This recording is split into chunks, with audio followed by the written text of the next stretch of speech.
అందరికీ నమస్కారం. ఈరోజు మనం కోడిగుడ్లను కృత్రిమంగా పొదిగించే ప్రక్రియ గురించి చాలా వివరంగా తెలుసుకోబోతున్నాం. ఈ విశ్లేషణ ముఖ్యంగా ఈ ప్రక్రియను స్టడీ చేసేవారికి ఒక క్లియర్ గైడ్లా ఉపయోగపడుతుంది. అసలు ఈ ప్రాసెస్ వెనుక ఉన్న సైన్స్ ఏంటి, ప్రతి దశలో మనం ఎంత జాగ్రత్తగా ఉండాలి అనే విషయాలన్నిటినీ స్టెప్ బై స్టెప్ చూద్దాం. ఇక మొదలు పెడదామా? సరే, ఈ మొత్తం ప్రయాణాన్ని మనం కొన్ని సింపుల్ భాగాలుగా విభజించుకున్నాం. అంటే ప్రిపరేషన్ నుంచి మొదలుపెట్టి పిల్లలు గుడ్ల నుంచి బయటికి రావడం వరకు ప్రతి దశను చాలా స్పష్టంగా అర్థం చేసుకున్నాం. చూడండి, ఆర్టిఫిషియల్ ఇంక్యుబేషన్ అనేది ఏ హ్యాచరీకైనా సరే అచ్చం గుండెకాయ లాంటిది. ఈ ప్రాసెస్ను మనం ఎంత పర్ఫెక్ట్గా మేనేజ్ చేస్తే మనకు అంత ఆరోగ్యకరమైన పిల్లలు వస్తాయి. ఇక్కడ ప్రతి చిన్న డీటెయిల్ చాలా ముఖ్యం. ఒక చిన్న పొరపాటు జరిగినా మొత్తం ఫలితం దెబ్బతినే ఛాన్స్ ఉంది. మనం వేసే మొదటి అడుగు ప్రిపరేషన్. గుర్తుంచుకోండి, ఏ పనికైనా సరే విజయానికి పునాది సరైన తయారీనే. గుడ్లను ఇంక్యుబేటర్లో పెట్టడానికి ముందు ఆ వాతావరణాన్ని మనం పర్ఫెక్ట్గా ఎలా రెడీ చేసుకోవాలో ఇప్పుడు చూద్దాం. ఇంక్యుబేషన్ స్టార్ట్ చేసే ముందు ఈ 3 పనులు తప్పనిసరి. First, levelling. ఇంక్యుబేటర్ను ఎత్తు పల్లాలు లేని ఫ్లాట్ సర్ఫేస్ పై పెట్టాలి. తర్వాత శానిటేషన్, అంటే ఫ్యూమిగేషన్ చేయాలి. ఎందుకంటే కంటికి కనిపించని బ్యాక్టీరియా లాంటివి గుడ్లకు చాలా హానికరం. వాటిని పూర్తిగా నాశనం చేయాలి. ఇక మూడోది 24 గంటల ట్రయల్ రన్. మెషిన్ అంతా కరెక్ట్గా పనిచేస్తుందా, టెంపరేచర్ నిలకడగా ఉందా అని నిర్ధారించుకోవాలి. సో ఇప్పుడు అసలు కథ మొదలవుతుంది. గుడ్లను ఇంక్యుబేటర్లో ఉంచిన తరువాత ఆ 21 రోజుల పాటు మనం ఎంత జాగ్రత్తగా ఉండాలి, ఏమేం చేయాలో స్టెప్ బై స్టెప్ తెలుసుకుందాం. ఇది చాలా సున్నితమైన ప్రయాణం.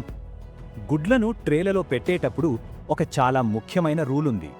గుడ్డుకు వెడల్పుగా ఉండే భాగం ఎప్పుడూ పైకే ఉండాలి. ఎందుకంటే ఆ భాగంలోనే ఎయిర్ సెల్, అంటే గాలి గది ఉంటుంది. లోపలుండే పిండం తన తలని అటువైపే ఉంచి శ్వాస తీసుకుంటుంది. సో ఈ చిన్న అమరిక దాని మనుగడకు అత్యంత కీలకమన్నమాట. ఈ నంబర్ చాలా చాలా ముఖ్యం, గుర్తుపెట్టుకోండి. ఇంక్యుబేషన్ మొదలైన మొదటి 18 రోజులు టెంపరేచర్ ఖచ్చితంగా 99.75 డిగ్రీల ఫారెన్హీట్ దగ్గర స్థిరంగా ఉండాలి. 1 డిగ్రీ అటూ ఇటూ అయినా సరే పిండం ఎదుగుదల మీద చాలా చెడు ప్రభావం పడుతుంది.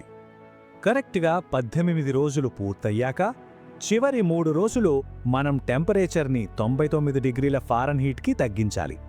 ఎందుకంటారా, ఆ స్టేజ్లో పిల్లలు వాటి శరీరంలోనే వేడిని ఉత్పత్తి చేయటం మొదలుపెడతాయి.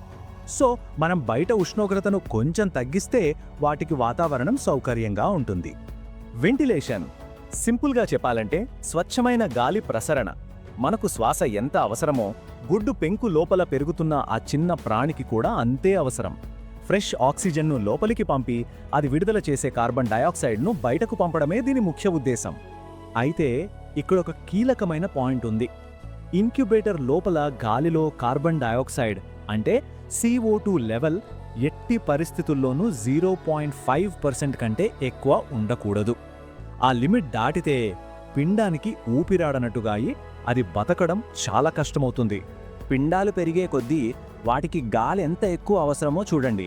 మొదటి రోజుతో పోల్చి చూస్తే 21వ రోజుకొచ్చేసరికి ఆక్సిజన్ అవసరం ఏకంగా 140 నుండి 150 రెట్లు పెరుగుతుందట.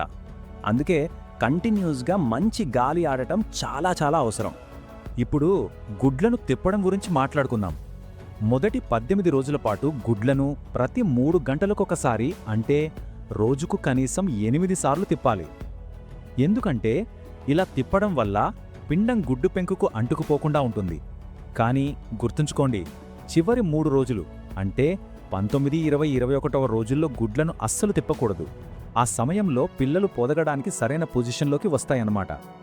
గుడ్డు లోపల పిండం హెల్దీగా పెరుగుతుందో లేదో తెలుసుకోవడానికి క్యాండిలింగ్ అనే టెక్నిక్ వాడతాం. ఒక లైట్ సాయంతో గుడ్లను చెక్ చేస్తాం. 7వ రోజు మొదటిసారి, 14వ రోజు రెండోసారి చెక్ చేసి పిండం ఎదుగుదల ఎలా ఉందో చూసుకోవాలి. ఫలదీకరణం చెందని లేదా పాడైన గుడ్లను ఈ స్టేజ్లోనే తీసేయచ్చు. ఇక మనం అత్యంత ఉత్కంఠగా ఎదురుచూసే చివరి దశకు చేరుకున్నాం. కోడిపిల్లలు ప్రపంచంలోకి అడుగుపెట్టడానికి రెడీ అవుతున్న ఈ సమయంలో మనం చాలా జాగ్రత్తగా, ఓపికగా ఉండాలి. ఇది చాలా సున్నితమైన సమయం. సరిగ్గా 19వ రోజున గుడ్లను ఇంక్యుబేషన్ ట్రేల నుండి తీసి ఫ్లాట్గా ఉండే ఒక స్పెషల్ హ్యాచర్ ట్రేకి మార్చాలి.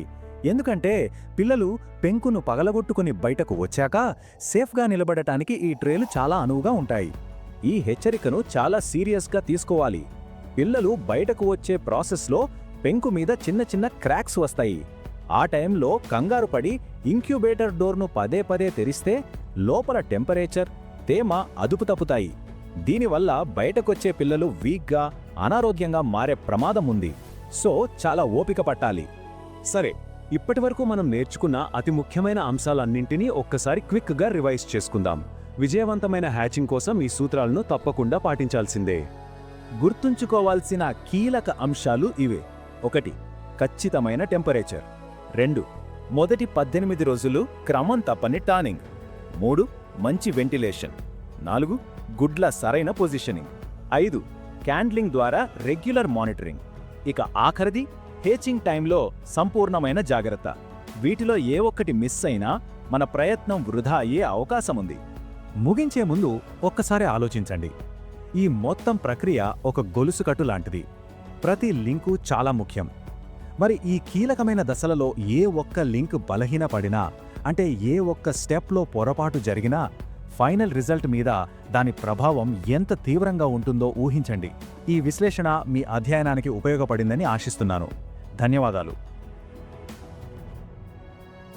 స్నేహితులారా, ఒక విషయం చెప్పాలి. ఈ వీడియో వెనుక గంటల కొద్ది కష్టముండొచ్చు, కానీ మీ జీవితంలో ఇది చిన్న మార్పు తెచ్చినా నాకు అదే పెద్ద సంతోషం. బిఎస్ఆర్ లెర్నింగ్ హబ్ కేవలం ఒక ఛానల్ కాదు, అది మీ గమ్యాన్ని చేరుకోవడానికి నేను వేసిన చిన్న వంతెన. నా ఈ ప్రయత్నానికి మీ ప్రోత్సాహం కావాలి. దయచేసి సబ్స్క్రైబ్ చేసి మన ఈ జర్నీలో తోడుగా ఉండండి.